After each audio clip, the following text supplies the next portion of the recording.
النهارده هنعمل مع بعض شوربة سمك اللوت. طبعا اي شوربة السمك عموما بتتعمل بسمك اللوت، سمك البوري، السمك الشبار، اي نوع من انواع السمك. بس المهم افضل حاجة ناخدها من السمك العظم، الحتت اللي فيها العظم. احنا ناخد الديل زي كده مثلا في عظم، الراس، بس انا مقشره الراس بتاعت سمكة اللوت ديت. وخدت كمان قطعتين تانيين برضو فيهم عظم اهوت من السمكية. هعمل بيها الشوربة. هنشوف مع بعض بقى هنعمل الشوربة دي ازاي ومكوناتها ايه، بسيطة وسهلة وما تاخدش 10 دقايق. انا معايا بصلاية متقطعة كده اجنحة، اي قطعة او بصلاية زي ما هي مش مشكلة.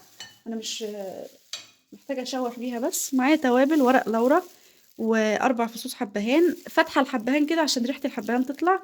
ومعايا فلفل حصى حب كده، انا مش عايزاه مطحون عشان ما يسودش الشوربه، لان شوربه السمك ديت اسمها شوربه السمك البيضه. ومعايا معلقه كزبره صغيره خالص ومعلقه كمون. وفي الاخر الحاجات دي كلها بعد ما اعمل الشوربه انا هصفي الشوربه مش هطلعها كده. اول حاجه بقى هاخد معايا شويه زيت، هحط شويه زيت في الحله، شويه زيت صغيرين كده عشان الشوربه ما تبقاش مزيته، حاجه بسيطه كده زي معلقتين بس. يسخن الزيت شويه، احط فيه البصل،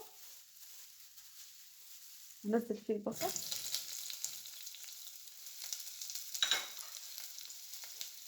ومع التوابل بقى هنزل ورق اللورا عشان يدي ريحه حلوه كده، ومع الحبهان اللي انا فاتحاه، الاربع فصوص حبهان اللي انا فاتحاهم.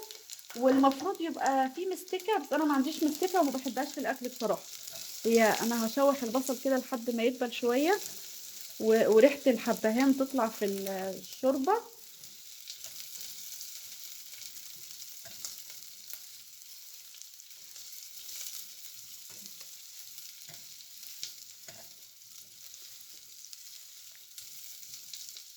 لما احس كده ان ريحه الحبهان ظهرت، تحميصه الحبهان،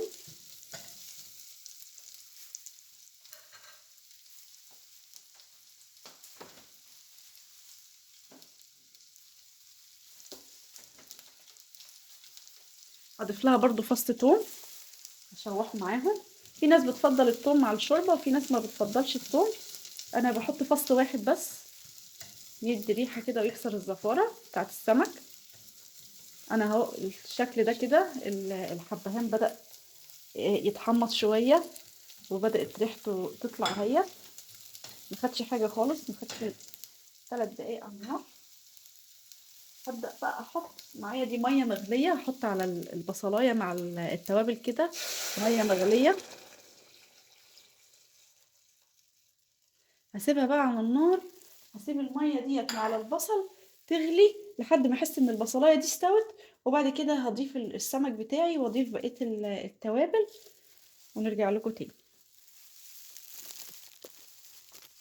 دلوقتي بقى بعد البصله ما استوت انا هحط السمك بتاعي، هحط السمك بتاعي كله بقى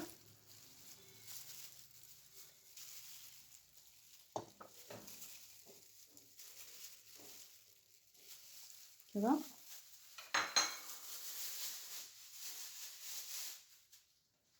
واحط التوابل كلها بتاعتي اللي باقيه، الفلفل والكزبره والكمون.